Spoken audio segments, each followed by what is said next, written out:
So just because we rarely see evidence of people changing their minds through persuasion doesn't mean it's not happening all the time. It happens all the time. It happens through experience, and hopefully it happens because the person is capable of recognizing their flaws. The real problem comes when someone has a belief it's not accurate, and you stick to it anyway because you don't want to lose. And that's a giant problem. And in my mind, that's a tremendous weakness. And I don't like finding weakness in me. When I find a weakness in me, I eradicate it. I find it, I go, okay, that's a flaw. That's why I change my opinion in real time, because I refuse to support an opinion or a false idea that I have espoused, and I've refused to connect my mind with ideas.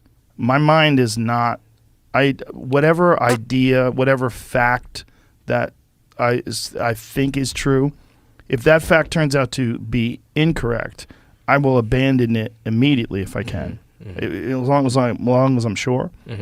I think you have to.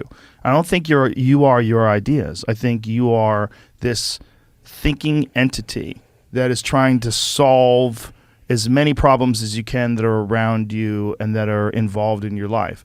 And as soon as you are willing to commit to an idea that you know is incorrect, you've done yourself a massive disservice in service of your ego, which is the worst fucking thing that you could ever fuel.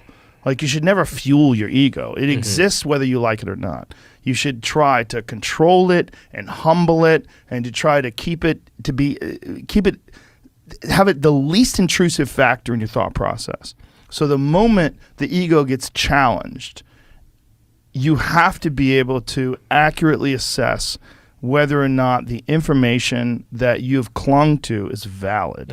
And if it is not valid, you have to discard it. It's very important. Yes, I totally agree. And I was reading the coverage of your cancellation like a week ago in the New York Times. And there's one article where they had a little box graphic in between the text, sort of providing one of these short summary explainers of the whole situation.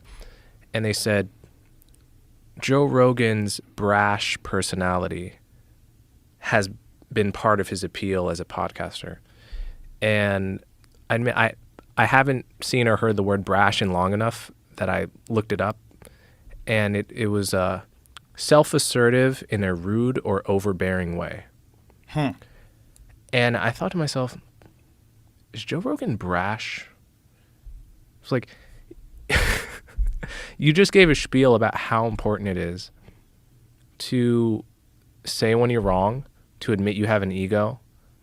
Have you ever heard a brash or overbearing person? I mean, like, the definition of overbearing is the guy that never fucking admits he's wrong, right? Doesn't listen and blah, blah, blah. It's like the notion that you could be described as brash, to me, it betrayed, I was like, they're not even trying to hide the fact that they just fucking hate you.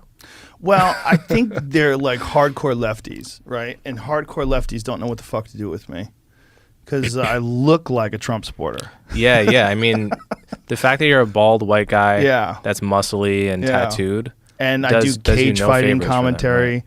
I like guns. I hunt. I bow hunt. Right. Yeah. There's a lot of things that don't line up with the fact that I support universal basic income. I support universal health care. Well, my family was poor when I was young. We were on welfare. I'll never forget that. I'll never forget being on food stamps as a kid. I'll never forget wondering if we were going to have enough food to eat. Right. And that, in my mind, the system worked with my family, and they provided us with assistance. And then my parents started making money, and we got off of welfare, and they started doing really well. And then by the time I was in high school, they were doing great, and they had a thriving business. So I got to experience how social systems, social support systems, and social safety nets can really be beneficial to families. And I think they're huge. I think they're very, very important. And I fully support that. And I am way more left-wing than the only things that I think of that I think people could point to that are right-wing with me are gun control. Like, I believe in the Second Amendment because I believe there's times where you're going to have to, if you're in the wrong place at the wrong time, if the wrong thing happens, the wrong person invades your property, tries to harm your family, you want to be able to defend yourself. We don't live in a world where there's no guns. We don't live in a world where it's even and equal and people are unanimously generous and kind and no one's violent. That's not the reality of the world we live in.